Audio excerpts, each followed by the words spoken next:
বোঝায়, একটু শ্রদ্ধার সাথে মনোযোগ দিয়ে তার দুঃখের কথাগুলো শোনার চেষ্টা করবেন। তার কারণটা হচ্ছে, আপনি যেটা শুনছেন সেটা সে পার হয়ে এসেছে সেই কষ্টের সময়টা। আপনি শুনতে যদি বিরক্ত হন এই সামান্য সময়ের কথাগুলা, সে তো সেটাকে বহন করছে দিনের পর দিন, রাতের পর রাত।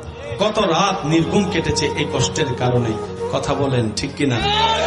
কেউ যদি আপনাকে দুঃখে কষ্টের কথা শোনাতে আসে, আপনি বলবেন, ইয়া রব, তোমার দরবারে লক্ষ কোটি শুকরিয়া যে অন্যজনের অন্তর হালকা করার জন্য তুমি আমাকে ব্যবস্থা করে দিয়েছো, আমাকে সুযোগ দান করেছো। সুবহানাল্লাহ।